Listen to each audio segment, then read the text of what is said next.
Buenas tardes con todos. Sean bienvenidos a este webinar organizado por el Colegio de Abogados de Arequipa. Hoy, como todas las semanas, tenemos pues nuestro martes de miscelánea. Reciban también, como siempre, los saludos de nuestro decano, el doctor Alfredo Álvarez Díaz, y de su junta directiva.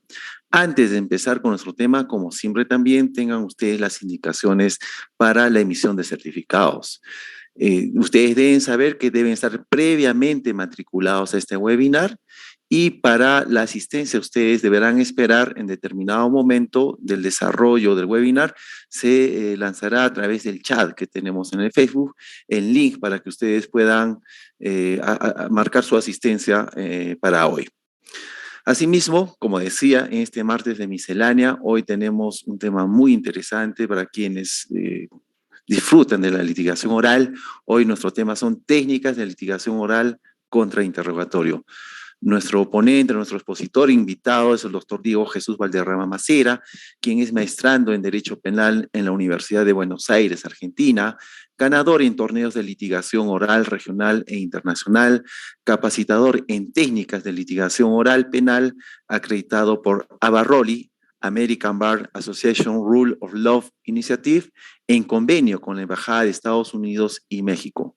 Redactor del área penal y director del taller de litigación oral en LP Pasión por el Derecho, investigador invitado por Gaceta Penal y para la Comisión Especial de Implementación del Código Procesal Penal, Ministerio de Justicia. Miembro también de la Sociedad Peruana de Derecho Capítulo Arequipa. Doctor Diego Valderrama, sea bienvenido al Colegio de Abogados de Arequipa. Dejamos en uso de la palabra. Muchísimas gracias por la afectuosa invitación y también por las palabras de introducción. Agradecido nuevamente de estar en este espacio, en convenio con LP Pasión por el Derecho y el Colegio de Abogados de Arequipa para traerles a ustedes este tema, todo sobre el contrainterrogatorio. De este modo, vamos a abordar esta técnica de litigación oral a grandes rasgos para luego ir adentrándonos a los detalles más específicos en cuanto al contrainterrogatorio. Así que acompáñenme y nuevamente gracias. Este contrainterrogatorio es una técnica importada del sistema anglosajón que a su vez llevó esas prácticas judiciales al sistema norteamericano, y es del sistema norteamericano que nosotros importamos esa técnica en Latinoamérica. De manera tal que las técnicas de litigación que conocemos hoy en día no son pues una total invención de algún procesalista de Latinoamérica, sino que en realidad se trata de este acogimiento, esta adopción respecto de las técnicas que se practican allá. Y por esa razón, partiendo del ejemplo del contrainterrogatorio, nos damos cuenta que su denominación es una traducción del inglés cross-examination, tan igual como close statement para el caso de alegatos de clausura y open statement para el caso de los alegatos de apertura. De igual manera, theory of case es pues ese nomen juris de teoría del caso. Sin embargo, hay que señalar algo muy importante acá, y es que a pesar de esa importación que hemos realizado, qué duda cabe que nosotros no podemos interpretar esas técnicas de la misma forma en la cual se desarrollan en esa realidad, porque es un sistema judicial totalmente distinto al nuestro. Entonces, un litigante norteamericano no puede contrainterrogar de la misma forma que lo realiza aquí el litigante en el país, partiendo de la diferencia que un contrainterrogatorio allá está destinado para que lo escuche un jurado conformado por personas civiles, por así decirlo, mientras que aquí nos dirigimos expresamente a ese juez experto lego en derecho. Bien, de esta forma, el estudio de todas esas técnicas de litigación pues tienen que entenderse, ¿no?, que sí, hubo una inspiración de ese sistema, pero se desarrolla de manera distinta en nuestro país. Bien, ¿qué es el contrainterrogatorio? De esta introducción es que destacamos que se trata de una técnica de naturaleza adversarial, ¿no? Traída de ese sistema adversarial. Aquí, en nuestro modelo acusatorio garantista, el contrainterrogatorio es una manifestación del principio de contradicción, porque claro, si yo, como sujeto procesal, traigo a juicio oral un testigo para que produzca información al juez que va a valorarla para efectuar esa sentencia, esa información tiene que ser antes sometida a un test de veracidad, a ver si lo que dice es cierto. Y ese test de veracidad se llama contrainterrogatorio. Por lo tanto, es una manifestación del principio de contradicción, como también lo es de otro principio llamado igualdad de armas. Porque si yo estoy habilitado a contrainterrogar a ese testigo, ¿no? Pues obviamente la contraparte también va a poder contrainterrogar a nuestros testigos. ¿Bien? Hasta aquí también nos damos cuenta que el contrainterrogatorio es una confrontación de las teorías del caso. Lógico, si yo estoy llevando a juicio oral a un testigo para que dé información, ¿no?, que apoya mi teoría del caso, ya la contraparte está evaluando qué preguntas le va a hacer para poder atacar esa teoría del caso que yo le estoy presentando al juez por la propia boca del testigo, ¿no? Por esa razón, al momento de contrainterrogar, lógicamente también se da de manera implícita ese choque entre la tesis fiscal y la tesis de la defensa o viceversa. Bien. A partir de esta finalidad macro en general que estamos señalando, pues luego abordaremos las temáticas o los objetivos, pero no perdamos de vista estos conceptos introductorios para analizar lo siguiente. ¿El contrainterrogatorio es facultativo? En otras palabras, ¿estoy obligado a contrainterrogar? No, claro que no. Y esto se debe a que el litigante pues tiene que estar atento a si la información que ha producido ese testigo realmente es útil para la tesis del sujeto procesal que lo ha ofrecido, o por otro lado, si lo que ha dicho ese testigo pues afecta mi teoría del caso o no. Porque si ocurre que no suma a la tesis fiscal ni resta a la tesis de la defensa, ¿para qué realizar un contrainterrogatorio a ese testigo? Esa es la pauta que nos indican las técnicas de litigación para decirle al litigante, alto, si no suma ni resta, no lo contrainterrogues. Esta es una pauta dirigida más que todo para quienes tienen introductorios, conceptos sobre las técnicas de litigación oral, porque si uno ya está con más confianza en este tipo de temas, con más experiencia, pues la temática de ese contrainterrogatorio al testigo que no suma ni resta, pues justamente va a ser abordar eso, que no dijo nada, que vino acá y no ha producido información útil para el fallo. ¿Bien? Esa es entonces la temática. Por ende, es válido ese consejo para quienes recién están adentrándose en estos temas de litigación oral. Y la otra recomendación es que tengamos en cuenta también que a pesar que ese testigo no sumó ni restó, se le puede contrainterrogar para relucir esa finalidad. Bien.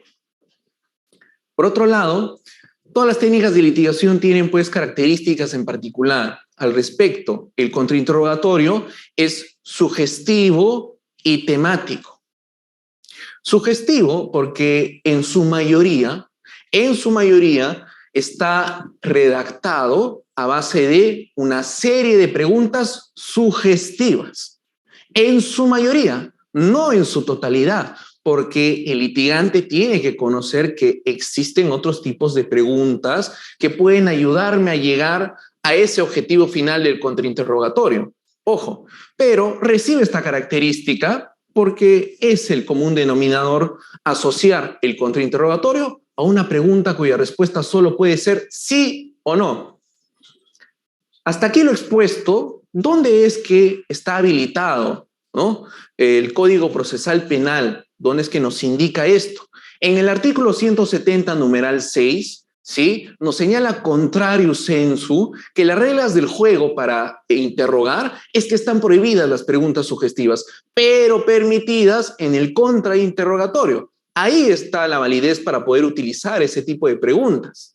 Ahora bien, ¿qué es una pregunta sugestiva? Es de naturaleza confrontacional. Buscan pues acorralar a ese testigo, ¿no? Que nos dé una sola respuesta. Y además, pues se denomina así porque en la redacción de la pregunta ya está incluida la respuesta. Por lo tanto, si yo al momento de preguntarle a ese contrainterrogado le estoy soplando, por así decirlo, la respuesta, ese testigo lo único que puede decir es un sí o es un no, nada más. Bien, esa es la idea.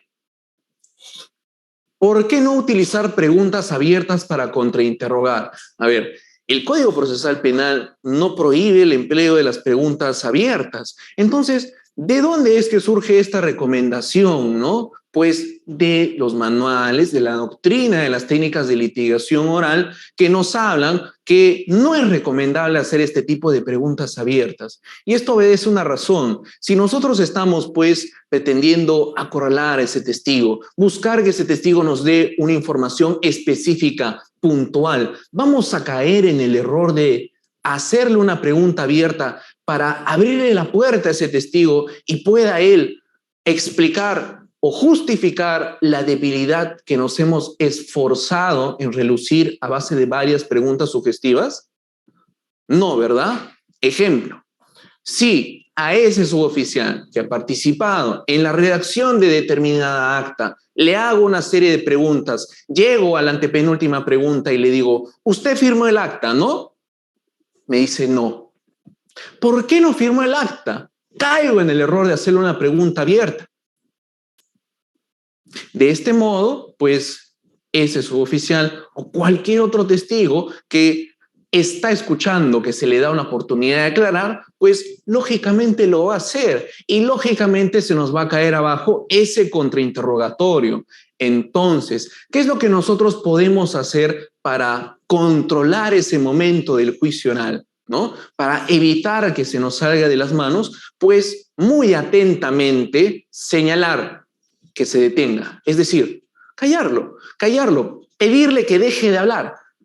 Señor José, solamente le he pedido una respuesta de sí o no. Este no es el momento para justificar. Podrá hacerlo cuando sea reinterrogado. Gracias. No, nada más. Gracias. Este acto de interrumpir, por así decirlo, ¿ustedes creen que de alguna u otra forma limita la actuación del sujeto procesal que lo ha ofrecido? ¿Que ha ofrecido ese testigo? Es decir, el hecho que yo calle ese testigo que más allá de decir sí o no empieza a decir no la firmé, pero fue porque pasó esto y pasó lo otro y aquello y así y asá. El hecho de pedirle que pare de alguna forma está limitando o dañando a ese sujeto procesal que ofreció ese testigo. No. ¿Por qué? ¿Qué es lo que ocurre luego del contrainterrogatorio? ¿Acaso no hay luego un reinterrogatorio? Y después de ese reinterrogatorio, ¿no hay un recontrainterrogatorio? Entonces, ¿no? Por esa razón, la contraparte pues tendrá habilitado su momento para reinterrogar con la finalidad de recobrar la credibilidad que haya perdido ese testigo luego del contrainterrogatorio que se le haya hecho.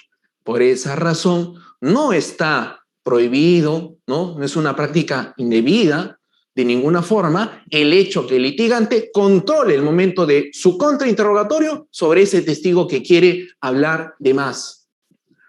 Hay testigos y testigos, pues, ¿no? Nosotros podremos, sí, redactar una serie de preguntas y teorizar acerca de este tipo de técnica, pero a la hora de la hora, estando frente al testigo, obviamente no nos va a decir solo sí, no, sí, no, sí, no. Bueno, fuese, y si es así, genial, pero tenemos que estar preparados, pues, para todo tipo de testigo, sobre todo aquellos que colaboran, que no colaboran y que son hostiles. Bien, frente a ese supuesto, ya lo conversaremos en unos momentos. Sin embargo, hasta aquí ya conocemos por lo menos cómo hacer frente a ese testigo que no está colaborando del todo. Bien, no hostil, ya lo abordaremos en unos momentos. ¿Qué hay de las preguntas cerradas? Ojo, por favor, mucha atención. Y es que existe una confusión sobre juntar los términos de pregunta cerrada con pregunta sugestiva. Y resulta que esto no es así. Una pregunta cerrada es totalmente distinta a una pregunta sugestiva. Bien, sin embargo, en la práctica escuchamos cómo con vehemencia algunos colegas pues señalan que a una pregunta cuya respuesta es sí o no, afirman que se trata de una pregunta cerrada, pero esto no es así. ¿Cuál es la diferencia entre una y otra? Una pregunta cerrada es una pregunta muy puntual, específica. Por ende, a una pregunta específica le corresponderá una respuesta específica, pues, ¿no? Por ejemplo, si yo a un perito de balística forense le pregunto ¿cuántas balas se encontraron en el lugar de los hechos delictivos? ¿Qué es lo que va a responder? ¿Va a explayarse sobre el origen de la balística, los distintos métodos de recojo de balas, cómo fue que llegó al lugar? No, únicamente va a decir, sí, encontramos 3 casquillos, 4 casquillos, 5 casquillos y ya está. Ya respondió de manera puntual y específica a esa pregunta. Entonces, partiendo de esa idea y con ese ejemplo señalado, ya podemos entender que una pregunta cerrada se caracteriza porque ese testigo en menos de 5 palabras pues ya respondió específicamente. En cambio, una pregunta sugestiva, ¿no? Que ya le sugiere la respuesta al contrainterrogado, que ya le sopla la respuesta, solamente busca que ese testigo diga sí o no. Una sola palabra, sí o no, nada más. ¿Cuál es la importancia de conocer la diferencia entre preguntas abiertas, cerradas, frases de transición, preguntas sugestivas? Más allá de esta distinción académica, si quieren llamarle, ¿no? Tiene consecuencias prácticas sumamente importantes. ¿Acaso en el interrogatorio no están prohibidas las preguntas sugestivas? Sí. Pregunto, ¿en el interrogatorio están prohibidas las preguntas cerradas? No, ¿verdad? No están prohibidas las preguntas cerradas. Por ende, en un interrogatorio yo puedo hacer preguntas cerradas y en un contrainterrogatorio también puedo hacer preguntas cerradas. Hasta aquí, si queda alguna duda sobre la distinción entre una y otra, con este ejercicio lo vamos a dejar sumamente claro. Esta es una práctica, ¿no? Se les da a los estudiantes de litigación para poder aprender a distinguir en principio entre uno y otro, pero además lo más útil de esta práctica es para ayudarles a evitar al momento de interrogar que a uno se le saquen, mejor dicho, se le salgan este tipo de preguntas prohibidas, ¿no? Este tipo de preguntas sugestivas. A ver, comencemos. ¿El auto era de marca Ford? ¿Sí o no? Nada más. ¿El carro iba a 120 kilómetros por hora? ¿Sí o no? ¿Es cierto que iban 4 personas dentro del auto? ¿Sí o no? Ricky era la persona que te acompañaba, ¿cierto? ¿Sí o no? Todas son preguntas sugestivas. ¿Cómo las convierto en preguntas cerradas? De la siguiente forma. ¿De qué marca de vehículo se trataba?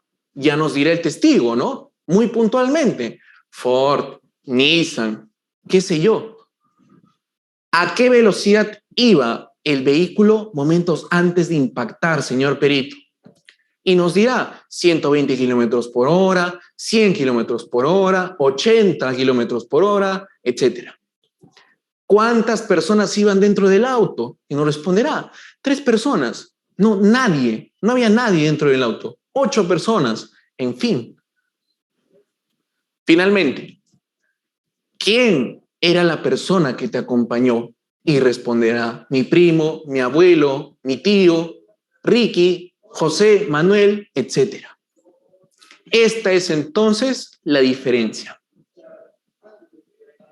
Ahora bien, se conoce acerca de las frases de transición, ¿no? Como aquellas que pueden usarse en el interrogatorio, pero también para contrainterrogar. Una frase de transición sirve para que nosotros nos orientemos sobre lo que estamos preguntando, para que el juez se oriente sobre lo que va a escuchar, para que el testigo se guíe, para que el testigo transite durante los momentos de toda su declaración en un espacio temporal específico, puntual, que nosotros lo estamos delimitando. Así, por ejemplo, tenemos que utilizar frases como: señor José, le pido que se concentre ahora en lo ocurrido el día 10 de mayo a horas 10 de la noche. Estaba usted en su casa, ¿cierto? Y continuamos. A ver, la importancia de este tipo de frases de transición es clave cuando, por ejemplo, imaginemos, nos encontramos frente a un testigo que ha escuchado y visto, mejor dicho, ha visto cómo es que desde su ventana ubicada en el piso 10 de un complejo de departamentos, sus vecinos de la habitación contigua han subido a ese edificio cargando una bolsa negra. Días después, resulta que él escucha, ¿no? A una mujer al costado, día, tarde, noche, durante varios días, sabiendo ese testigo que no existe una mujer que viva en el lado contiguo, ¿no? Lo que le resulta extraño, raro. Días después empieza a escuchar otro tipo de sonidos como gritos, llantos de una mujer.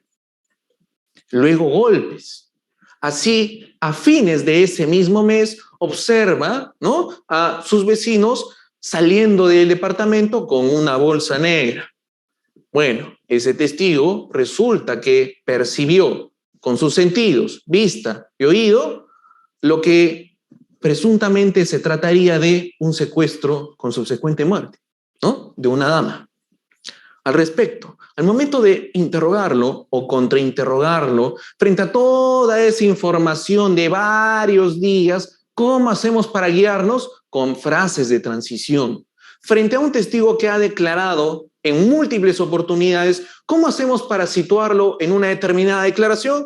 Con frases de transición. Frente a un suboficial o algún otro funcionario que haya tenido que ver con un documento que ha redactado, de varios que aparecen en el proceso, ¿cómo lo guiamos? Con frases de transición. ¿Bien? Hemos llegado entonces a este punto de la sesión para hablar acerca de la segunda característica del contrainterrogatorio, que es temático. A ver, las técnicas de litigación oral se caracterizan porque tienen estructuras.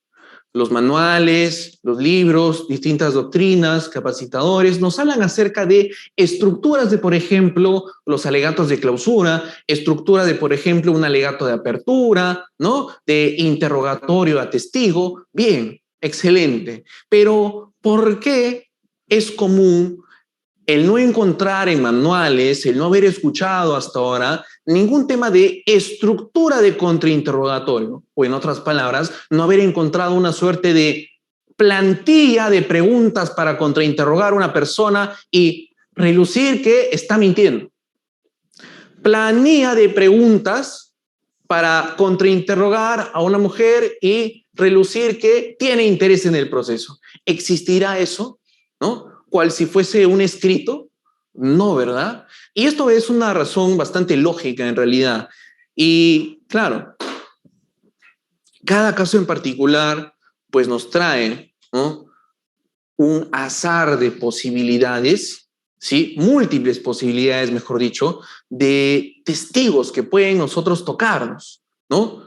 No todos van a ser testigos con instrucción superior, ¿no?, o sin instrucción, o mayor instrucción. ¿A qué me refiero? No es lo mismo contrainterrogar pues a un perito contador que contrainterrogar quizás a una persona sin estudios secundarios acabados.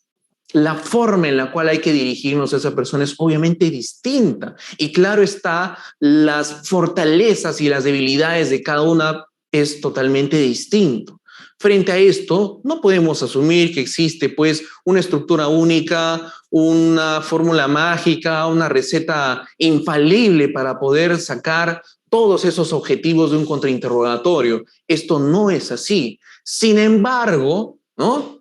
Tampoco es correcto asumir que aquel que contrainterroga mejor es pues aquel que tiene una gran imaginación, ¿no? Es bastante creativo para hacer preguntas que quizás a mí no se me hubiesen ocurrido porque no tengo pues esa creatividad tal como ese contrainterrogador que mira cómo ha sacado, que sí, pues sí tenía interés en el proceso, wow, preguntas interesantes que ha hecho, ¿ah? No, esto no es así. Tenemos que aprender a acostumbrarnos a trabajar con metodologías y por esa razón se estudian esas técnicas de litigación, ¿no? Aterrizar de lo teórico en algo metodológico que nos sirva a poder crear estas preguntas sugestivas en el contrainterrogatorio. Y por esa razón estamos hablando que hay que manejar el contrainterrogatorio con temáticas. A partir de temáticas se redactan los contrainterrogatorios. ¿Cuáles son estas? Dos principalmente. El primero es atacar el contenido de su declaración. Y el segundo tema es atacar a la persona que ha brindado esa declaración. Bien, a partir de estas dos temáticas es que van a surgir los objetivos que nosotros tenemos que tener en cuenta a la hora de redactar nuestras preguntas sugestivas. Así, por ejemplo, si estamos hablando de atacar el contenido de su declaración, pues lo que hay que hacer aquí son dos situaciones. En primer lugar, el objetivo será reforzar nuestra teoría del caso con los dichos del testigo de la contraparte. En otras palabras, qué provechoso es para el litigante que sus conclusiones, que su teoría del caso salga de la boca del testigo de la contraparte, salga viva voz del testigo que ha traído fiscalía. Así, por ejemplo, ¿no? El objetivo de este contrainterrogatorio es que el testigo de la fiscalía diga que el imputado no empezó con la agresión. Mi patrocinado no empezó con la agresión.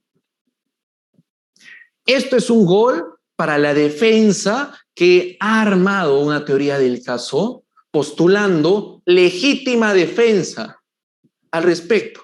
Ese litigante no deberá de, en juicio oral, señalar que se han cumplido con todos y cada uno de los presupuestos que configuran esa causa de justificación, ¿no? Y uno de esos presupuestos no será la falta de provocación suficiente, sí, ¿verdad? Entonces, ese objetivo, ¿no? Ese objetivo del contrainterrogatorio obviamente va a reforzar nuestra teoría con los dichos del testigo de la contraparte. Un ejemplo para graficar este objetivo. Segundo objetivo, denotar las limitaciones sobre el contenido de esa declaración. Es decir, no restó a mi teoría del caso lo que dijo ese testigo. O en todo caso, lo que dijo no producirá suficiente, ¿no?, valor probatorio para creer lo que ha señalado. En otras palabras, un ejemplo, ¿no? Ese testigo solamente escuchó gemidos, pero no vio, solo oyó. Esto también es válido, obviamente, ¿no? Para aquella defensa que postula que entre la presunta víctima y su patrocinado, pues se sostenían relaciones sexuales, pues acostumbradas a hacerse con prácticas violentas, sadomasoquistas, pero siempre consentidas. Y en esa línea de ideas, pues es lógico que una tercera persona haya podido escuchar gritos o gemidos o algo que le diese a entender que se trataba de algo no consentido cuando en realidad sí lo estaba. Y es ese argumento, parte de todo el conglomerado de argumentos de esa teoría del caso, de esa estrategia de defensa, lógicamente es otro gol a favor para esa defensa, ¿no? Que tenga bien este objetivo de limitar el daño de esa declaración del testigo de la contraparte. Ahora bien, nos situamos ahora en la segunda temática. Atacar a la persona que ha realizado esa declaración, a la persona del testigo nos estamos refiriendo. Y esto se logra a partir de desacreditarlo. Ejemplos para poder desacreditarlo. A ver, su estado o condición física al momento de percibir los hechos. Lógico. Más allá del clásico ejemplo de la persona miope o con problemas de vista que en el día, lugar, momento de los hechos delictivos no traía los lentes puestos, ¿no? Clásico ejemplo, pues se da otro en que Fiscalía trae un testigo que sí estuvo presente y vio, ¿no?, los hechos delictivos, pero resulta que este testigo, junto con todos los presentes, sumados el imputado y la víctima, pues se tratan de personas que estaban reunidas celebrando desde las 10 de la mañana, consumiendo bebidas alcohólicas, hasta las 10 de la noche, donde todos estaban en un total estado de ebriedad. Ante esto, frente a la declaración de ese testigo, pues que ni siquiera estando de pie en el momento de los hechos delictivos, presuntos hechos delictivos, sino que estaba ahí desparramándose en las escaleras, es que dice que pudo haber visto las características físicas de la persona y las prendas que estaba ahí, o en todo caso aseverar, ¿no?, a ciencia cierta, sin temor a equivocarse y con todas las garantías sobre lo que estaba presenciando con sus ojos en ese estado de ebriedad. ¿Ah? Ese es entonces, ¿no?, uno de los ejemplos que nosotros tenemos que apuntar con ese contrainterrogatorio. Por lo tanto, a manera de preguntas sugestivas, pues ir hilando eso, ¿no?, y señalarle. Estuvo usted, señor Joaquín, hace unos momentos le dijo al representante del Ministerio Público que usted estuvo en la casa tantos. Al respecto, díganos, usted estaba bebiendo desde las 10 de la mañana, ¿cierto? Sí. ¿A las 5 de la tarde seguía bebiendo? Sí. ¿A las 10 de la noche se encontraba bebiendo? Diga sí o diga no. Conectamos con el otro testigo que dijo lo siguiente. Y lo vieron usted que estaba desparramándose, ¿verdad?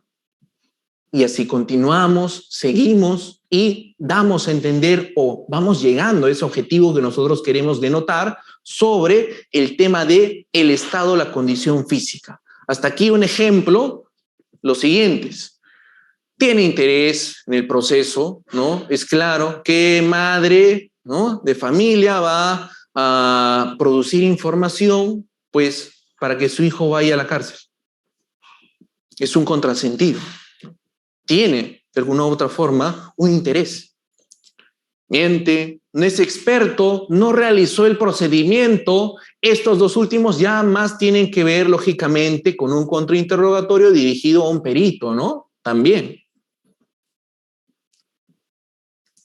Bien, hace unos momentos hemos hablado acerca de atacar a la persona del testigo.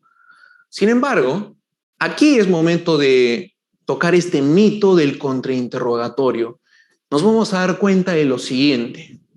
Esta importación de la técnica cross-examination a nuestra realidad latinoamericana, pues ha conllevado también a que muchos litigantes asocien el contrainterrogatorio con lo que ocurre en esas películas de juicios orales de Norteamérica.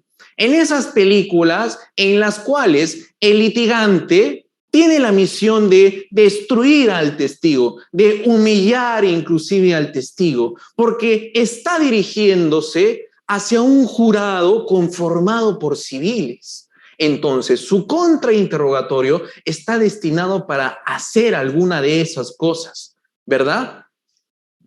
Esto, obviamente, llevado a la realidad de Hollywood, pues nos trae guiones como, por ejemplo, el caso que estamos viendo en la película al contrainterrogador, ¿no? Haciéndole preguntas tan incisivas al testigo que en un momento u otro empieza casi a llorar, casi a romper en llanto y señalar, sí, fui yo la maté y si estuviese viva la volvería a matar. O termina ese testigo pues señalando que tenía algo que ver con la participación de los hechos delictivos, ¿no? Sí, yo fui el que le di la información del banco, yo lo hice, sí, está bien, ¿no? Entonces, ese tipo de producciones cinematográficas, ¿no? La serie de Suits, qué sé yo, esas otras series de películas, en fin, pues sí, están bien un rato para poder distraernos y quizás entender algunos supuestos que sí podrían aplicarse, pero nunca perdamos de vista que es otro sistema totalmente distinto al nuestro. Bien, y que si ciertos rasgos pueden aplicarse, pues hay otros que evidentemente no, y que son propios de ese sistema, y que es el ejemplo, o en todo caso, este mito que les estoy señalando. Por ende, cuando hablamos de la temática atacar a la persona del testigo, no nos estamos refiriendo a este tipo de situaciones, sino que nos estamos refiriendo a ese tipo de contextos objetivos que, al ser escuchados por ese juzgador, por ese juez lego, experto en derecho, lógicamente lo van a hacer dudar sobre la credibilidad de ese testigo que está siendo contrainterrogado, ¿no? Bien.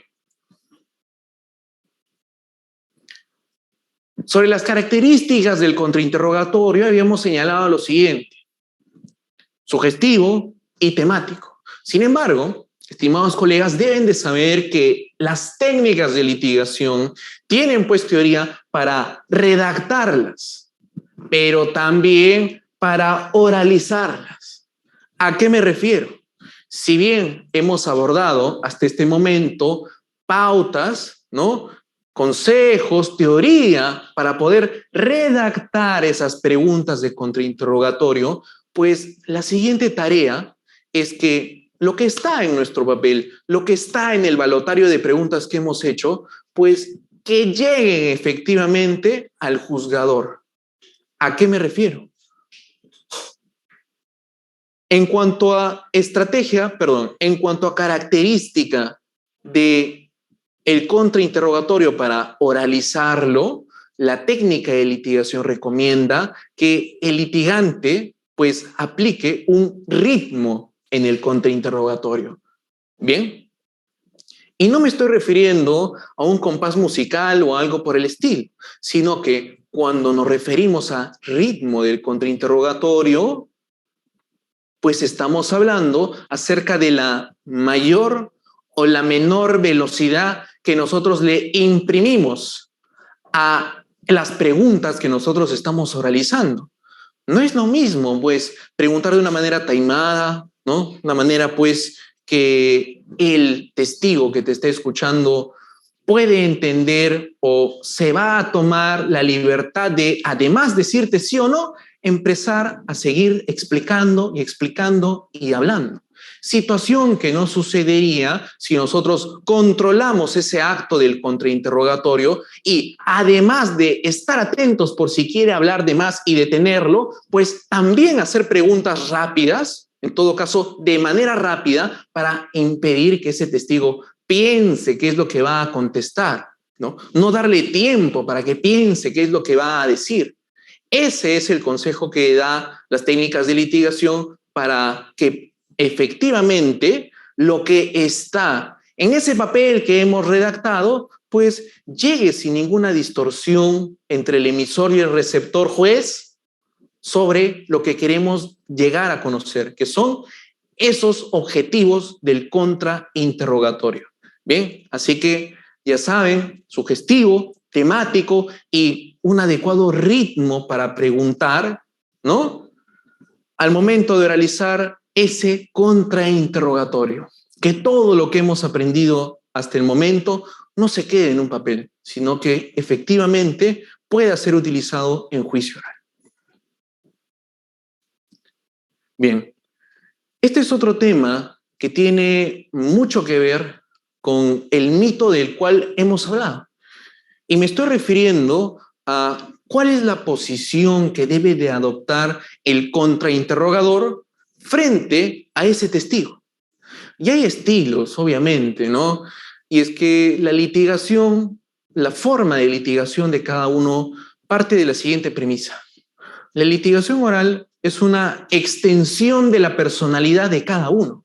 De manera que nosotros pues tenemos amigos, colegas, que sabemos que su forma de ser no es pues de una persona colérica, sino más bien es una persona taimada, es tranquila, es sosiega, ¿no? No es tan efusivo, tan expresivo. Algunas otras personas lo llaman apasionado, si queremos decirlo así, y no lo es. Entonces, el hecho de no ser así desmerita o desacredita o va a significar algún tipo de fallo para poder realizar el contrainterrogatorio, va a significar indicios de que va a ser un total error o fracaso ese contrainterrogatorio. Para nada, para nada. Bien, y es que esta toma de postura que estamos viendo acá es pues otro aporte más de esas producciones cinematográficas que nos impiden, mejor dicho, que nos reclaman que adoptemos una postura, ¿no? Pues de infundirle agresividad a ese testigo para pues humillarlo, destruirlo, para acorralarlo verdaderamente con todas las letras y pues que termine rompiendo en llanto o confesando ser partícipe del delito que se está investigando, ¿no? Entonces, esos guionazos, ¿no? Hay que dejarlos de lado cuando estamos tratando sobre nuestro sistema acusatorio garantista, ¿bien? Eso es algo que quiero que también quede claro, y es que el hecho de adoptar una posición sosiega para contrainterrogar, ¿no? Pues genial. En la medida que tengamos claro estos temas de redactarlo bien, ¿no? Utilizar todo el conglomerado de preguntas que ya hemos aprendido, los tipos de preguntas cerradas, sugestivas, no abiertas, frases de transición, pues ya podemos, ¿no? Darnos cuenta que el haber redactado un balotario de preguntas y hacer un correcto ritmo ya es suficiente. Lo demás ya es el estilo de cada uno de ustedes y eso es válido y respetable. Lo que sí no es válido ni respetable, estimados colegas, es cuando nosotros, que tenemos esta personalidad, y me incluyo, ¿no? Que es pues efusivo, qué sé yo, colérico, súper expresivo y además es que no sepamos controlar esta característica y resulte que en juicio oral casi empecemos a ordenar a griteríos al testigo que diga la respuesta. Dígame un sí o un no. Le estoy diciendo que me diga sí o no, nada más, sí o no, nada más. Diga sí o diga no. Ese tipo de actitud, estimados colegas, es propio de un litigante que se está enfrentando a un testigo hostil, a un testigo que no quiere colaborar con la administración de justicia. Ese no es el proceder de un litigante que está frente a un testigo que sí colabora. Por lo tanto, si nosotros, ¿no? Como litigantes, estamos atentos al contrainterrogatorio que le hacen a nuestros testigos y advertimos que la contraparte está pues adoptando o excediéndose de esto, ¿no? Casi coaccionando a nuestro testigo, pues lógicamente podemos solicitar que el juez le haga pues un llamado de atención. Objeción, señor juez, o en todo caso sería una incidencia de ese juicio oral, ¿no? Señor juez, el fiscal está tratando a mi testigo como si fuese un testigo hostil. El testigo aquí presente sí está respondiendo, está colaborando con la administración de justicia. Entonces, ¿de qué manera o cuál es la razón para que a gritos le diga un sí o un no o no lo calle adecuadamente, no le pida, en todo caso, que deje de hablar de manera adecuada? Por ende, tenemos que tener en cuenta la recomendación dada, ¿no?, a instantes iniciales de esta sesión sobre la forma de controlar ese contrainterrogatorio y que no se nos escape de las manos, ¿sí? Aquí lo importante es que el juez escuche el objetivo de nuestro contrainterrogatorio y no se distraiga con cualquier otra incidencia que puede ocurrir, ¿sí? Esa es la idea hasta el momento. Ahora bien, habiendo hablado de la redacción del contrainterrogatorio, consejos para su oralización también, toca abordar esto para que pulan la redacción de las preguntas de contrainterrogatorio. ¿A qué me estoy refiriendo? Bien, se han escuchado, ¿no? En juicio oral escuchamos a muchos colegas que utilizan varias muletillas. ¿Con esto a qué quiero llegar? Fíjese cómo estas palabras que están añadidas antes y después de la pregunta que está en el intermedio, que es, usted solo escuchó lo ocurrido. Sin embargo, para darle más énfasis, ¿no? Se entiende que puede utilizarse lo siguiente. Señor Joaquín, es cierto que usted solo escuchó lo ocurrido, ¿verdad? Es verdad que estaba en el balcón, ¿no es cierto? Es cierto que usted solo escuchó lo ocurrido, ¿no es así? Al respecto, ¿no? Es válido el uso de estas palabras para darle un énfasis, ¿no? Como que también es parte del estilo de cada colega y eso se respeta, es válido y se entiende. Lo que sí no es comprensible es cuando se abusa del uso de estos términos y ya se convierte en una muletilla el hecho que el juez escuche que el litigante en todas las preguntas dice, es cierto que, no es verdad, es cierto que no es así, es cierto que, ¿verdad? Bien, si estamos frente a un testigo, ¿no? Que no tiene, pues, qué sé yo, formación superior, si ese testigo escucha que se le hace una pregunta de, por ejemplo, ¿es cierto que usted solo escuchó lo ocurrido? ¿No es así? Y él escucha y dice, pucha, si le digo no, quiere decir que no es así. Y si le digo sí, no es así, no entiendo. No entiendo. Y habrá que repetirle esa pregunta. De una o de otra forma, espero se haya podido entender, ¿no? El tema este de no abusar de las muletillas. Otro tema importante también es que no comentemos después de la respuesta que nos ha dado ese testigo. También escuchamos en audiencias, ¿no? Que colegas, luego que señalan, mejor dicho, luego que el testigo les ha dicho un sí o un no, lo comentan como a modo de sacar pica, ¿no? A modo de, según ellos, enfatizar el objetivo que acabo de lograr en el contrainterrogatorio. Porque claro, si le pregunto a ese suboficial, perdón, a ese perito, ¿usted no firmó la cadena de custodia, cierto? No. Ah, entonces usted únicamente la redactó, pero no la suscribió. Esto ni siquiera a modo de pregunta, sino como comentario que se le sale, ¿no? Al abogado, y prácticamente es casi como decir, señor juez, que quede en actas constancia que acaba de decir el perito que no firmó la cadena de custodia, ya que únicamente la redactó, pero no la firmó, por favor, que quede anotado. Prácticamente estás haciendo eso si es que comentas este tema de darle un énfasis innecesario. ¿Por qué? Porque el momento oportuno del juicio oral en el que voy a retomar aquello que he obtenido en un contrainterrogatorio es el alegato de clausura.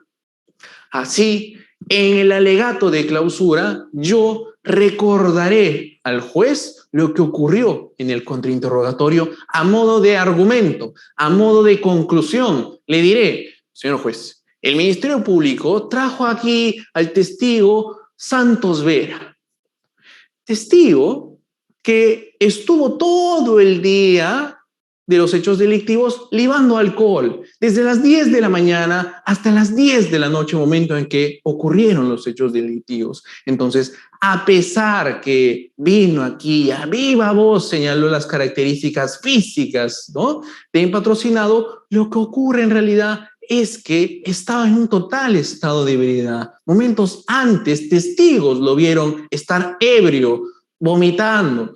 No, ni siquiera podía pararse de pie. Un testigo en esas condiciones, señor juez, no puede darle usted credibilidad sobre su testimonio. Ese aporte no puede ser, y así continuamos con ese argumento. Pero ya hemos retomado ese objetivo del contrainterrogatorio. No es entonces el momento para argumentar ni concluir cuando estamos haciendo el contrainterrogatorio. Ya el juez lo escuchó.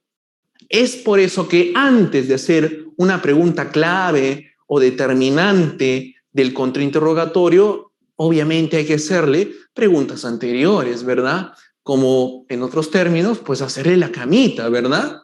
Esa es la idea. Ahora, otra forma en la cual comentamos innecesariamente después de la respuesta del testigo es la siguiente. Usted no firmó la cadena de custodia, ¿cierto? No. Muy bien, continuemos. Siguiente pregunta.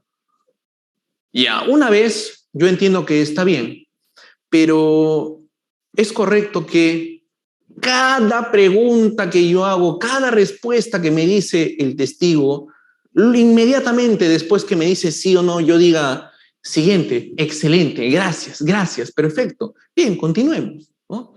Son estilos y estilos. Esto ya, como lo he señalado, es más para pulir, ¿no?, estos detalles que tenemos que tomar en cuenta para redactar, para oralizar también, ¿no? Hasta este punto hemos concluido una pequeña etapa que es el contrainterrogatorio de manera general y podemos arribar a las siguientes conclusiones o ideas, ¿no? Hay que revisar la teoría de caso adversaria. Claro, si ya tenemos el auto de enjuiciamiento, si yo ya sé entonces cuáles son las pruebas ofrecidas, admitidas y que serán actuadas para juicio oral, ya tengo las cartas sobre la mesa mías y la de mi contrincante, ¿acaso no puedo, además de hacer un cuadro de teoría del caso para mí, un cuadro de la teoría del caso sobre la posible estrategia de mi contraparte? Claro que sí. Independientemente de conocer o no cómo redactar este cuadro, pues sin necesidad de hacer ese cuadro, uno estratégicamente pues tiene que ponerse en los zapatos del contrincante, ¿no? A nosotros nos encanta asociar el tema del litigio con el ajedrez, ¿no? Esta similitud entre estar dos pasos más adelante, ¿no?, entre calcular la jugada de las piezas en el ajedrez con el litigio, es justamente eso, pues. Es ahí en donde nosotros tenemos que aplicar ese silogismo y pretender, ¿no?, sentarnos a pensar qué cosa es lo que la contraparte le puede preguntar a mis testigos y pensar, y si le pregunta eso, ¿cómo hago para recobrar su credibilidad en el reinterrogatorio? Y voy armando, voy redactando. Esa es la tarea entonces. Siguiente, escoger una temática. Ya lo hemos visto, contrainterrogar no es un tema de creatividad, de inspiración, de una persona que es un iluminado para preguntar, no, es metodología y obviamente práctica, temática y objetivos. Y poco a poco se nos van a ir saliendo de mejor manera esas preguntas sugestivas para contrainterrogar. Evitemos las preguntas abiertas, evitemos que justifique. No abusemos de las preguntas cerradas, ¿no? Y no usemos muletillas. Listo. A ver, entremos de una vez al contrainterrogatorio a perito.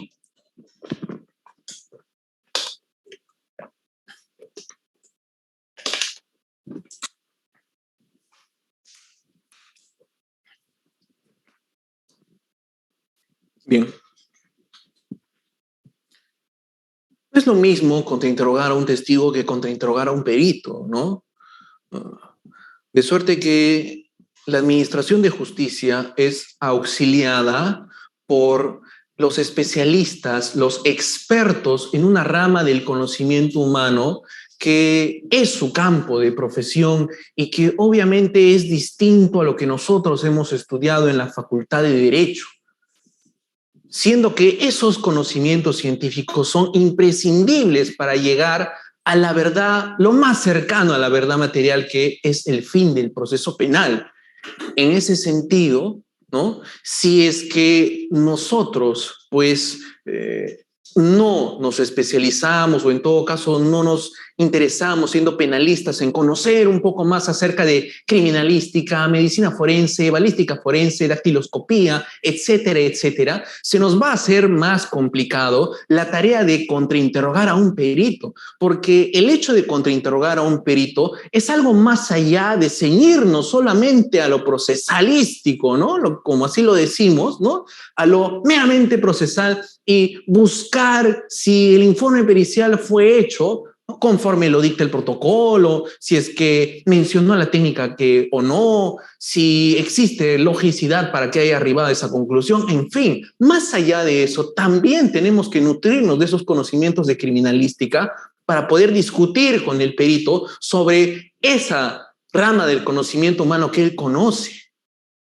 Ejemplo, si Fiscalía ha traído aquí una acusación sobre mi patrocinado, sindicándolo como que ha sido la persona que dio muerte a la víctima producto de un disparo de arma de fuego a quemarropa, leyendo el informe médico legal leyendo la necropsia sobre las características del orificio de bala, ¿no? El orificio de entrada del proyectil de arma de fuego, nos damos cuenta que no está un tatuaje de pólvora alrededor del orificio de entrada. Entonces, ¿existió un disparo a quemarropa? No, ¿verdad? ¿Dónde está ese rasgo físico distintivo que debería de estar, que es propio, ¿no? De un disparo a quemarropa, independientemente de, coloquialmente, chamusqueo de la piel y de la ropa que estaba encima de esa parte física, de esa piel, ¿no? ¿Dónde es que está el tatuaje de pólvora? Bien, esos conocimientos son los que nosotros tenemos que adquirir, pues, estudiando estos temas de criminalística, ¿no? Conocer conceptos como halo de Fish, trastornos de borderline, en fin. Ahora bien, si nos llega a conocimiento un caso del cual no hemos estado durante investigación preparatoria, ni tampoco durante etapa intermedia, de manera que el momento para pedir un perito de parte, lógicamente ya precluyó, pues nos está llegando un caso solamente ya para juicio oral. Entonces, ¿de qué manera nos vamos a guiar si no hay una pericia de parte, cuando menos para refutar o contradecir esos conocimientos del informe pericial, tanto más si no tenemos tantos conocimientos en criminalística, ¿no? Pongámonos en ese supuesto. Bueno, en el peor de los casos, que sería ese, pues el consejo final es consultar con un especialista para poder ayudar, ¿no? Que nos ayude en todo caso a obtener ese tipo de herramientas que nos permitan, más allá de atacar formalismos, pues atacar el contenido de ese informe pericial. Dicho esto, ahora sí vayamos a lo clásico que debe ser controvertido sobre el informe pericial, ¿no? Sobre la pericia, perdón. Al respecto, dice Fiscalía que ha traído al más de la dactiloscopía, pero resulta que el más de la dactiloscopía ha tenido un proceso disciplinario, ¿no? Porque justamente arruinó una prueba que se le había encargado que sea objeto de su pericia. Lógico, ¿eh? ¿Eso no será aquello que tengamos que investigar como defensa? Aunado a esto, si no menciona la técnica para arribar a esa conclusión, claro, lógicamente tenemos que ponernos a ver que esa conclusión, ¿no? Que ese dictamen, por así decirlo, respecto a que sufre un grave cuadro de depresión el imputado o la víctima, qué sé yo, ¿de dónde se sustenta si es que no se ha seguido, ¿no? ¿Cuál ha sido el procedimiento para arribar a esa conclusión? La guía, el protocolo, el manual institucional ha sido mencionado, ha sido citado, se ha usado en base a ello, se ha mencionado qué técnica, y luego se omite información de manera tal que la conclusión resulta ser o ilógica o sorpresiva. Eso también son aspectos a tratar sobre el tema de contrainterrogatorio a perito. No me extiendo más en esto porque da para hablar, lógicamente, más tiempo, siendo que este es un resumen de todos los componentes que tienen que ver con el contrainterrogatorio, hasta aquí respecto de contrainterrogatorio a un perito. Me parece que hay una lámina aquí. Bien.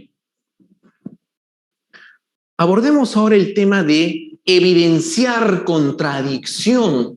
Claro, lo clásico cuando estamos contrainterrogando, ¿no? Estamos ahí, pues, obteniéndole la información de ese testigo y se contradice.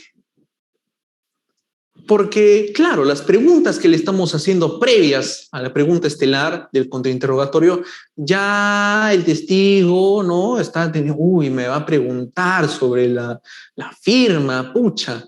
A ver, le voy a decir que sí firmé, que sí hice esto. Le voy a decir que sí lo hice. Le preguntas y te dice, sí lo hice, sí pasó así fue, sí. Cuando en realidad es no. ¿Cuál es nuestra forma de reaccionar en ese momento del contrainterrogatorio? Todos dirán, evidenciar contradicción, pues, ¿no? Ya, pero ¿en qué momento? Es decir, frente a toda contradicción, ¿la regla es inmediatamente siempre hacer la técnica de evidenciar contradicción o habrán algunas contradicciones que nosotros, por estrategia, podemos dejar pasar? Para esto, producción DLP tiene preparado para ustedes un primer video que me comenta aquí, estimado Álvaro, si ya le puede dar play. Me pide que todavía en unos momentos, mientras tanto les comento que vamos a proyectar dos videos. Este es el primero de estos dos y considero que este es un espacio académico idóneo para poder pasarlos, transmitirlos, ¿no? Sin perjuicio que todos en algún momento hemos podido equivocarnos, justamente a partir de esas experiencias que no queremos reproducirlas en nosotros mismos, en nuestra práctica profesional, pues nos sirven a modo de evitar o un no hacer, ¿sí? En ese sentido, gracias Álvaro, me dice que ya puede ver y lo que vamos a reproducir a continuación es un uso indebido de esta técnica de evidenciar contradicción.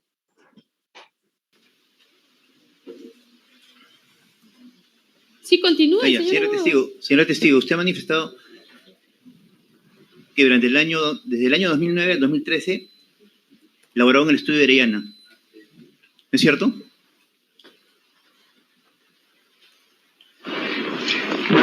El testigo ha respondido que laboró para el estudio de Arellana. Durante el año 2009, 2010, 2011, 2012 y 2013, ¿no es cierto? Es correcto, señor abogado. Ya, señora juez, para evidenciar contradicción, solicito que se le ponga a la vista su declaración de fecha 5 de octubre del año 2015. La pregunta 4. La pregunta 4.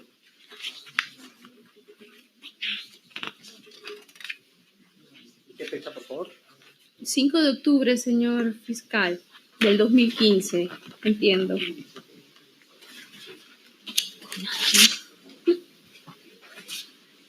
Pero no veo la pregunta 4.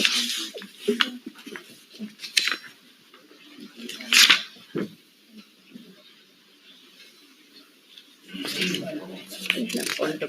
Sí. Bueno, dice que señor abogado, acá no hay ninguna contradicción. Acá no hay ninguna contradicción, es más, ni siquiera es la pregunta que usted ha formulado, bueno, que ya se le había formulado al testigo. No entiendo. Estoy leyendo la pregunta 4. ¿La respuesta también? Señor abogado, ¿cree usted que no voy a leer la respuesta? Señora juez, pero en la respuesta te lo voy a decir. No me lo va a decir, señor abogado. Señor abogado, solamente señala un año en el que trabajó en el estudio de Arellana. No, señor abogado, no, acá no hay contradicción. Sí. Es más, el periodo incluso menciona, nada más, es lo único que voy a leer, 2009-2013. clarísima Esa es la pregunta. Y la señor respuesta abogado. solamente Acá no hay responde ninguna señalando un año. contradicción, señor abogado. No hay contradicción, señor abogado. Continúe su interrogatorio. Señor juez, interpongo recurso de reposición. No hay recurso de reposición en las preguntas, señor abogado. La reposición que dice el código no se refiere al recurso de reposición, señor abogado. Cuando estamos en el interrogatorio es o se objeta o no se objeta. Y si usted quiere reponer, vuélvame a fundamentar, pero no es a través, no quiere decir que sea el recurso de reposición, como sí lo hemos hecho con las resoluciones emitidas al inicio de este juicio, porque ahí sí ameritaba. Es un interrogatorio. A ver, señor abogado, reponga usted. Ya, entonces paso a otra pregunta. Ya. Señor testigo, usted ha dicho que los abogados del área de saneamiento durante el periodo que usted elaboró, del 2009 al 2013, eran únicamente Patricia Rojas, Caterín Díaz Berrú, Níquel Ramírez Salvador, Carla Cruzado, Ninosca Córdoba y Sandy Cosio, ¿no es cierto? Objeción, señoría, he dicho entre otros. Sí. No, no he dicho entre otros. Sí, dijo entre otros. A ver, vamos a ver acá. Y estando en su respuesta, No, estoy leyendo, señor abogado, todavía no he dicho que conteste. sí, porque no, de lo que yo he escuchado no he dicho entre otros. Bueno, voy a verificarlo, señor abogado. Acá está. Sí, varios abogados, Patricia, Caterín, Miki, Carla, Minosca, Sandy, procuradores como Miguel Guamán, Zaida, Escobar, entre otros. No, abogados. Ya está. Por eso le estoy diciendo toda la pregunta. Pero entre otros se refiere a toda la procuradores. pregunta fue esta. Nos ha dicho que estaba conformado por varias áreas. Una de ellas era el área de saneamiento. ¿Quiénes conformaban el área de saneamiento? Y ahí dijo, señor abogado. Pero no he dicho específicamente, entre otros, a qué abogados, procuradores, o así, no he dicho. Bueno, señor abogado, ¿cuál es la pregunta? La pregunta es, la pregunta era, si todos esos abogados trabajaron ahí. Ay, señor. Y entonces, quería mencionar Bien. Bueno, hasta acá nos hemos podido dar cuenta que no toda contradicción reclama que el litigante inmediatamente diga voy a evidenciar esa contradicción, ¿verdad? De manera que tenemos que tener en cuenta que debe de ser una contradicción significativa, no una contradicción que no trascienda, que su interrupción, porque al fin y al cabo, estimados colegas, cuando uno decide interrumpir su contrainterrogatorio para hacer la técnica de evidenciar contradicción, uno ya pierdes el ritmo del cual hemos hablado hace unos momentos. O dos, interrumpiste tu contrainterrogatorio. Tienes que detenerte para hacer esta técnica al respecto. Tiene que ser una contradicción que sí produzca daño en mi teoría del caso. Si no, no advirtamos esta técnica.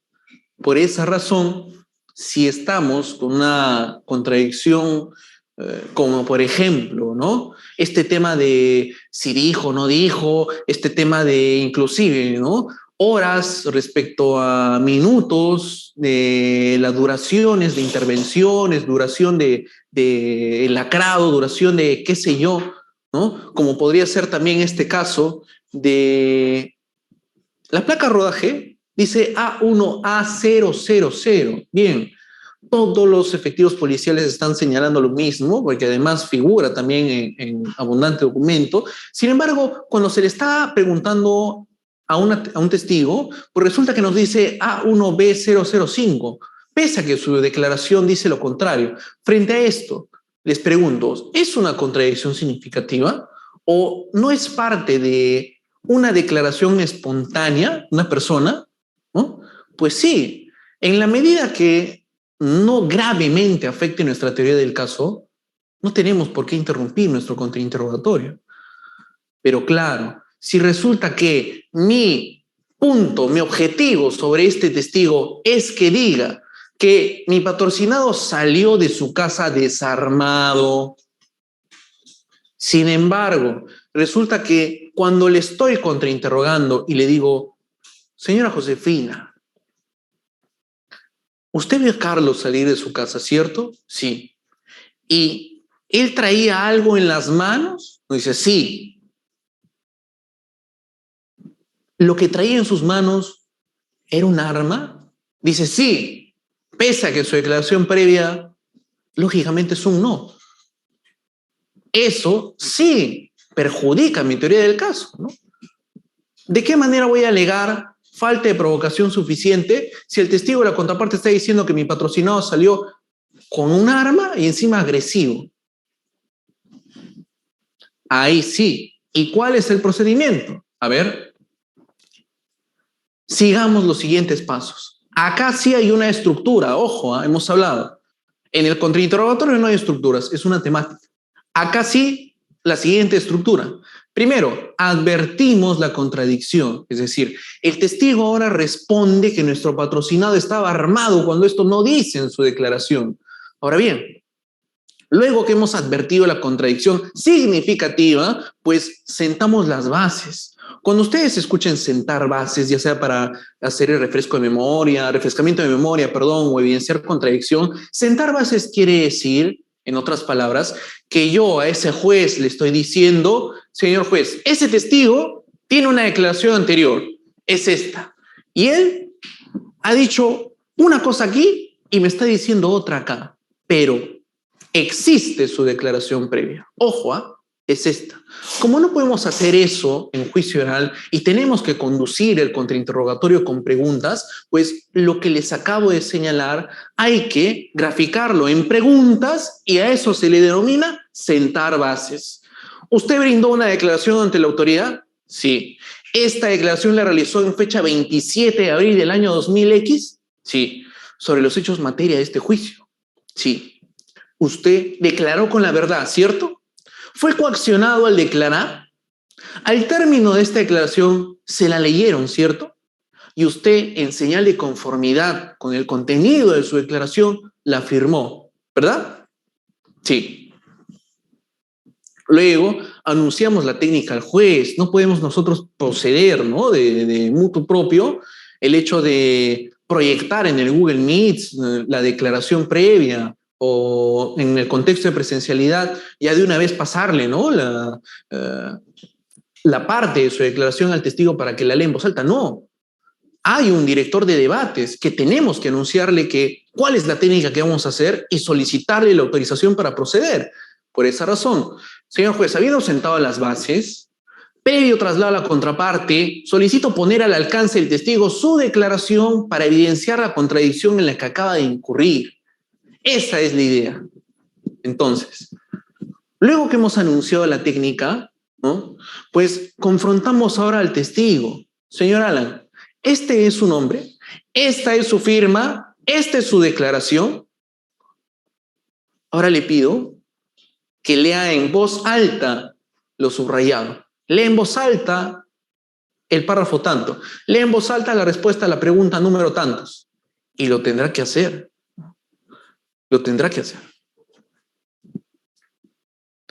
Ahora bien, ¿cuál es el razonamiento para que ese testigo diga en voz alta y no lo lea para sí mismo como cuando se lo pedimos a la hora de hacerle un refrescamiento de memoria? ¿Por qué para evidenciarle contradicción tiene que leer en voz alta y por qué cuando se olvidó y le hacemos refrescamiento de memoria le pedimos que lea para sí mismo? ¿Hay un razonamiento? ¿Es parte de la técnica? ¿Qué sé yo? ¿Es un capricho del legislador? Es un capricho de el que ha escrito las técnicas de litigación? ¿Es algo que se hace en los Estados Unidos? ¿Por qué? Bueno, el razonamiento es el siguiente. Cuando una persona, un testigo, está produciendo información contaminada al juez, esa información contaminada al juez tiene que ser descontaminada a viva voz de ese mismo testigo, no el litigante. El litigante no se pone a señalar, señor juez, esto ocurrió, fíjese usted, aquí dijo el otro y ahora está diciendo esto. No, tiene que ser el propio testigo.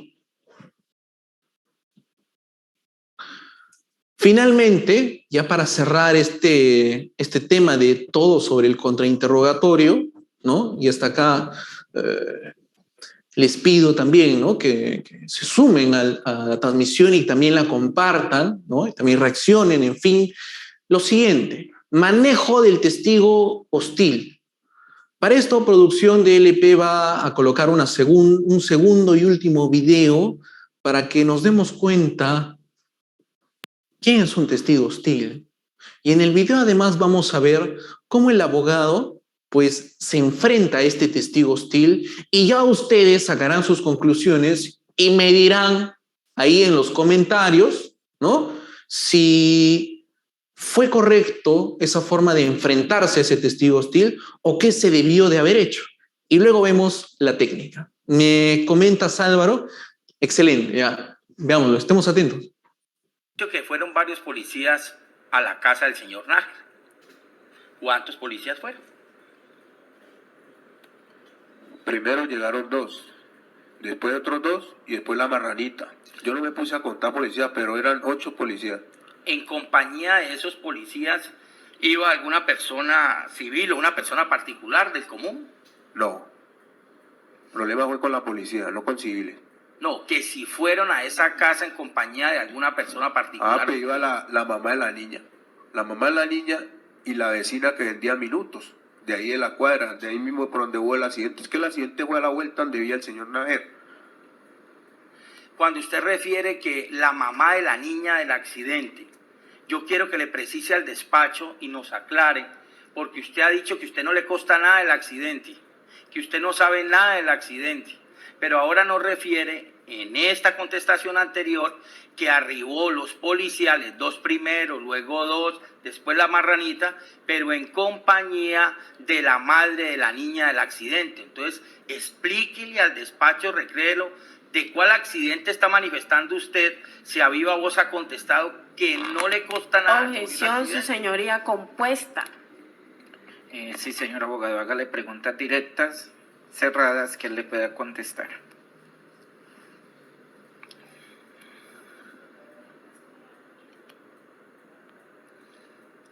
Dice que fue con la señora madre, que fue la madre de la niña con los policiales del accidente.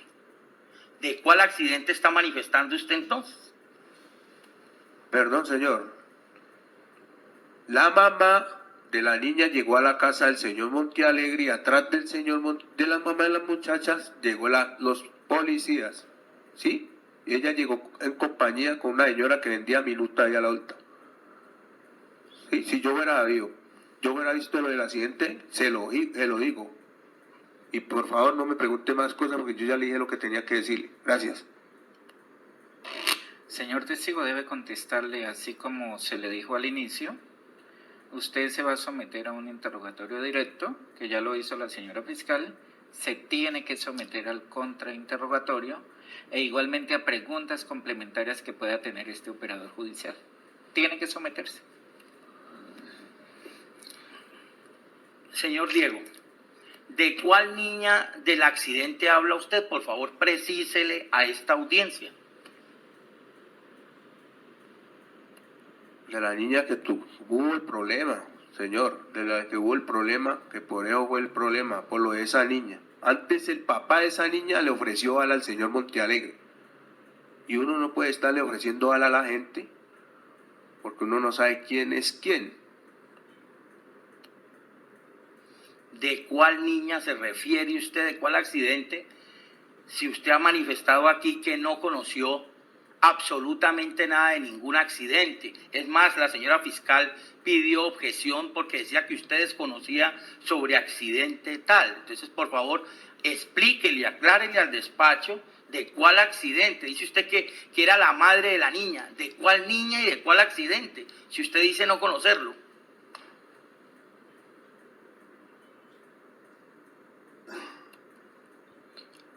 ¿Cómo no la va a conocer si... Bien, ¿qué tal? ¿Qué les pareció este fragmento, ¿no? De una audiencia que está ahí el abogado defensor luchando con este testigo lógicamente hostil, ¿no? simplemente no quiere colaborar con la administración de justicia. Inclusive ya no me da más preguntas, le dice, ¿no?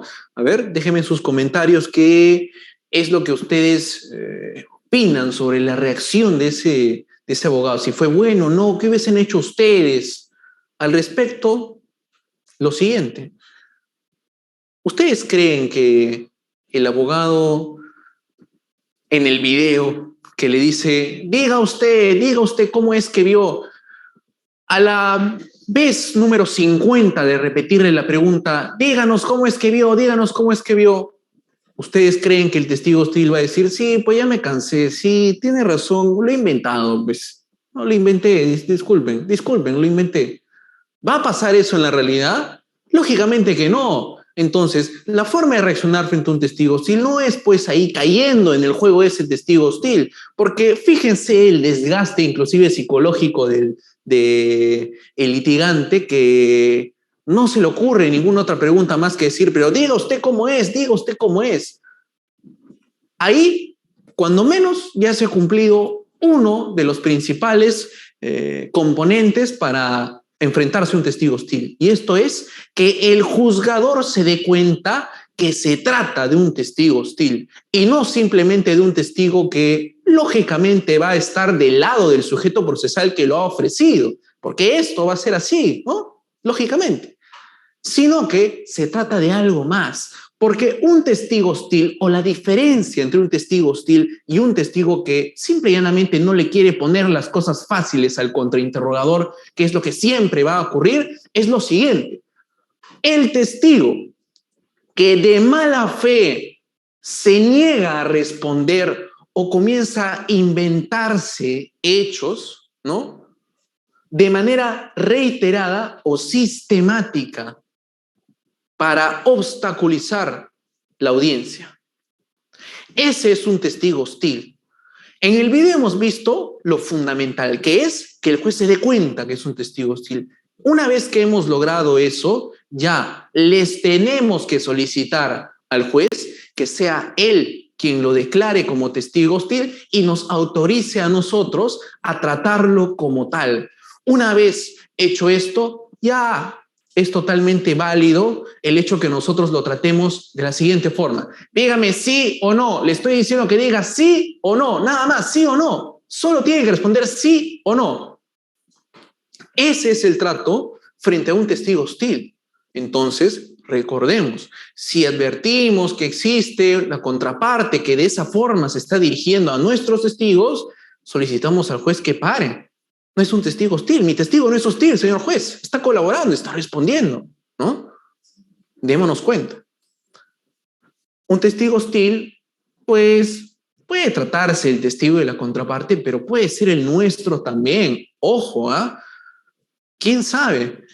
Han pasado 5, 7, 10 años desde la denuncia hasta el juicio oral, y la persona que se prestó, ¿no?, de buena fe para aportar con los hechos de la investigación, dar su testimonio en calidad de testigo, y luego de estos años, pues no sabía que estaba declarando en contra del miembro de una organización criminal. No quiere más problemas. En todo este tiempo ya hasta inclusive lo han contactado, lo han amenazado de muerte si es que declara en contra de su compinche de esta organización criminal. Y lógicamente en juicio oral estamos, ¿no?, con nuestro testigo y le estamos pues haciendo preguntas creyendo que nos va a apoyar en nuestra teoría del caso, y todo lo contrario. Empieza a contradecirse, para nuestra sorpresa. ¿Qué hacemos ahí? Evidenciar contradicción, ¿no? Evidenciamos contradicción sobre ese testigo nuestro que se nos está volteando.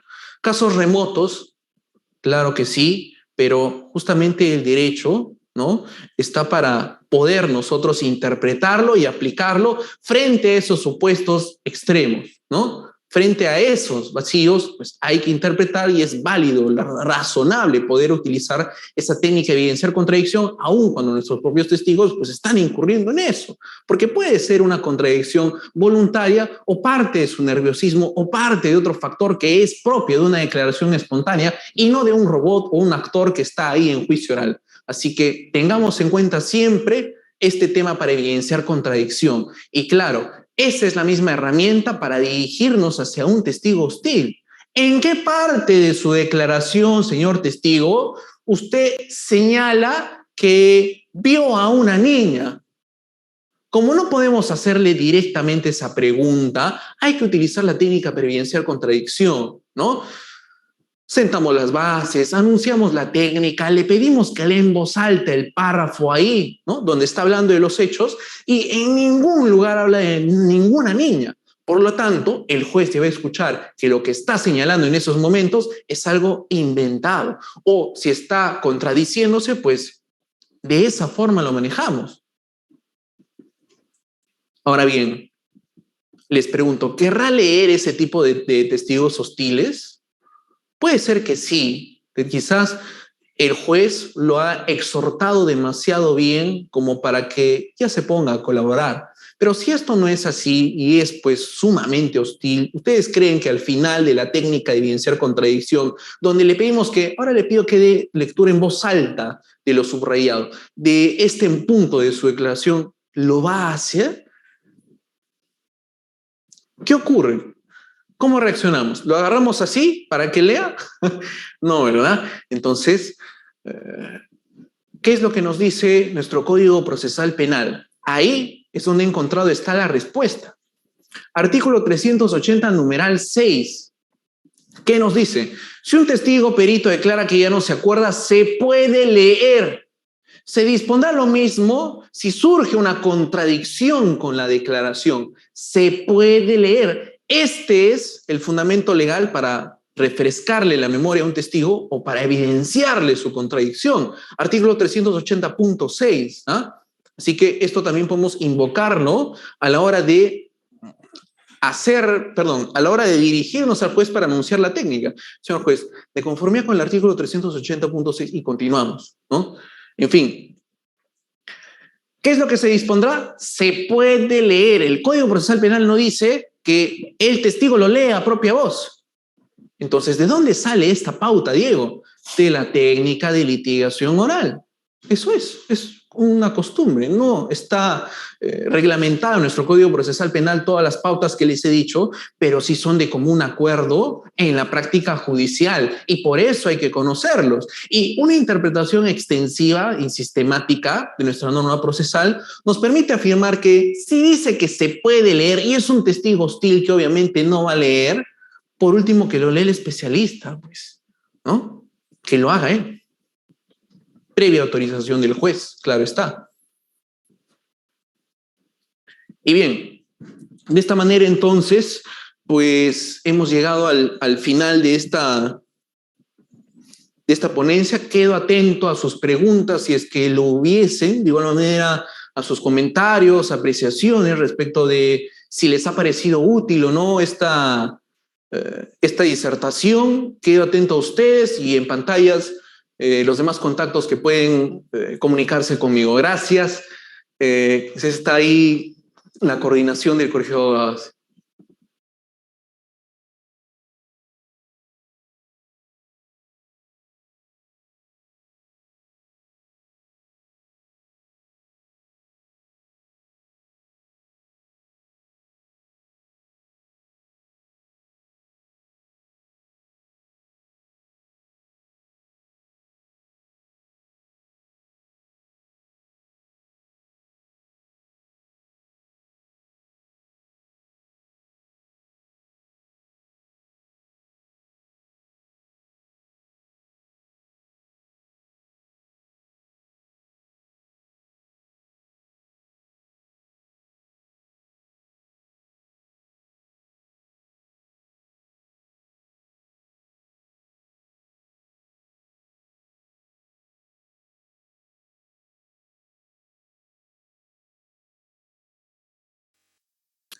Bien, invitamos a todos los participantes a que puedan realizar pues, sus preguntas al doctor Diego Valderrama.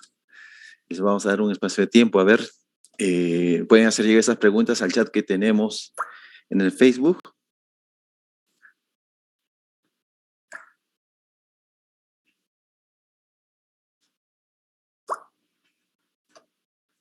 Ya. Tenemos una primera pregunta, doctor Diego. Sí. De Wendy Stephanie Peña Mejía. ¿Qué pautas recomienda usted utilizar en las declaraciones que se realiza ante sede policial, tomando en consideración que muchas de las preguntas formuladas por los mismos son sugestivas? Claro, excelente, excelente. Este es un tema que ya está tomando fuerza, por lo menos aquí en Lima, respecto a litigación oral en audiencias preliminares, en diligencias preliminares, perdón. Y esto quiere decir que el litigante no se cruce de brazos cuando están haciendo la toma de declaración de los testigos, ¿no? Del agraviado, ni mucho menos del imputado, sino que se produzcan las objeciones durante este tipo de preguntas que sean sugestivas y que se dan, ¿no? Como lo refiere la colega en este tipo de prácticas policiales. Ahora bien, es un tema discutido, pero lógicamente tiene un sustento legal. Nuestro Código Procesal Penal prohíbe que se le hagan este tipo de preguntas en la toma de declaraciones a los testigos. Ojo, y por esa razón es que es lógico que el litigante pues presente estas objeciones en este momento, en esta su fase de investigación preliminar, ¿no? Y lógicamente, bueno, ¿y quién resuelve la objeción? Si en juicio oral lo hace el juez, ahí ¿quién debe de resolver la objeción? Claro está, lo tiene que hacer el fiscal porque bajo él, ¿no? Mejor dicho, bajo su disposición, él, controlando la legalidad de las diligencias que ordena que se practiquen y se realizan en su presencia, no puede permitir que, en todo caso, tampoco puede valorar si archivar o sobreseer un caso con información que ha sido producida en esta fase de investigación preparatoria a base de preguntas prohibidas, conclusivas, sugestivas, especulativas, hipotéticas, que se le hagan a estas personas recién en esta fase de investigación preliminar. No tiene sentido y por esa razón es válida una objeción que debe ser resuelta por el fiscal en ese momento, ¿no? Y su no consideración o en todo caso la permisión de este tipo de preguntas prohibidas, lógicamente da lugar a que el litigante pueda solicitar su exclusión, ¿no? En el proceso penal o inclusive solicitar la exclusión con una tutela de derechos. Pero desde ya nuestra reacción debería ser objetarlo y podría ser con todo gusto tema de conversatorio, una charla, qué sé yo, algunos otros temas que en LP venimos desarrollando y también tenemos ahí bastante material sobre litigación en diligencias preliminares, en la página de LP. Muchas gracias, doctor. Muchas gracias por su respuesta. Invitamos a nuestros participantes a seguir con las preguntas que ustedes vean por conveniente. Es un tema muy interesante lo que hemos tocado en estos momentos.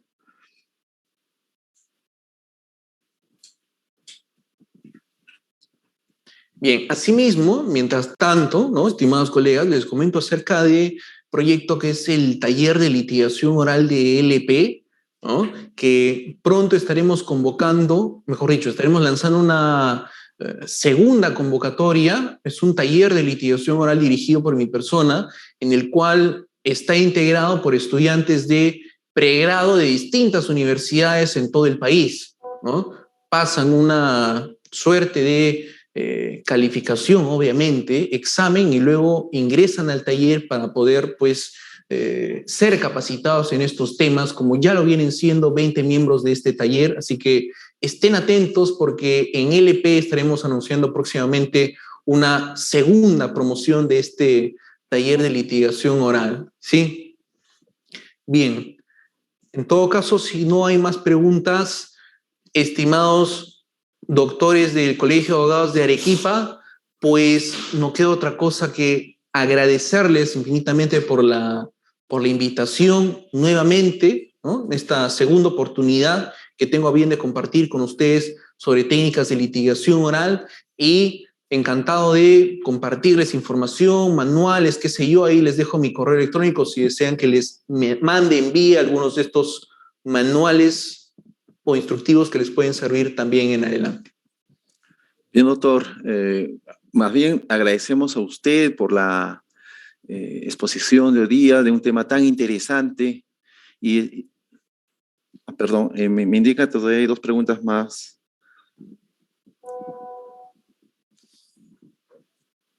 Doctor, tenemos la siguiente pregunta. ¿Qué manuales o libros recomienda usted para el mejor manejo de interrogatorio y contrainterrogatorio? Bien, hay un manual sin necesidad de ir tanto a los autores extranjeros, que por sí son muy buenos, pues escriben desde el año 2000 sobre estos temas que aquí en nuestro país recién están cobrando fuerza en distritos judiciales, ¿no? Cada vez más. Es, por ejemplo, la guía de litigación oral del MINJUS. Tiene buenos aportes sobre esto de interrogatorio y contrainterrogatorio, así que excelente que puedan ustedes descargarlo, ¿no? También está en LP, en Google, esto lo pueden encontrar. Es una guía de litigación oral del MINJUS, que tengo entendido va a lanzar otra guía próximamente en la que tengo el honor también de compartir algunos conocimientos, esta vez en artículo en esa guía. Entonces, vayan a ese libro, ese texto, y si desean más bibliografía internacional, el doctor Leonardo Moreno Holman, chileno, es brillante para estos temas de litigación oral sobre interrogatorios. Doctor, tenemos una pregunta más y un comentario también de Sugeli Gallegos, quien dice: excelente ponencia, doctor, gracias por compartir sus conocimientos con sus colegas. ¿Es recomendable realizar en la etapa preliminar contrainterrogatorio u objeciones? ¿Qué bibliografía referente a este tema nos recomendaría revisar? Bien, a ver, sobre el tema de contrainterrogatorio, y ahí eso, escoger con pinzas ese tema, ya que lo válido y donde sí tenemos de dónde discutir y proponer la exclusión de las preguntas prohibidas que se hagan en esta etapa inicial, es pues las objeciones. Y sobre esto, sobre las objeciones en las etapas de diligencias preliminares, lamentablemente es un tema que no es tocado por bibliografía, ¿no?, peruana, nacional, en un manual que nos hable acerca de estos puntos, pero sí es algo de común acuerdo en otros sistemas penales latinoamericanos de nuestros hermanos países. Y por esa razón les recomendaba, por ejemplo, ¿no?, ese manual colombiano. El detalle es que el nombre no tengo claro, pero el link con todo gusto lo podría dejar en los comentarios de este video en cuanto lo tenga, ¿no? O en todo caso, pues me escriben normal al correo o a la red social y estaría enviándole a usted el link de ese manual colombiano del cual habla sobre este tema y que, como lo reitero, es pues una zona verde de producción para poder compartir en artículos y todo esto, ¿no? Y al respecto, si me permite la organización anunciar, pues vamos a tocar una guía de litigación oral, un manual de litigación oral desde LP que está siendo redactado por mi persona y que pronto va a dar a luz. Y finalmente, el MINJUS también va a lanzar una guía de litigación oral en diligencias preliminares y ahí va a quedar todavía mucho más claro estos detalles que ya los leerá y será de público conocimiento también. Ok, doctor, por el momento ya no tenemos más preguntas. Más bien queríamos agradecerle por su participación y por la ponencia de ese tema tan interesante y por supuesto esperamos tenerlo prontamente nuevamente en un espacio que no será de acá mucho tiempo, con un tema tan interesante como el de hoy día. Agradecer también a todos los participantes hoy y estaremos próximamente, como todos los miércoles, los martes, también con temas tan interesantes como hemos tenido hoy día. Gracias, doctor Valderrama, lo esperamos nuevamente. Listo, gracias, que tengan buena noche todos. Muchas gracias.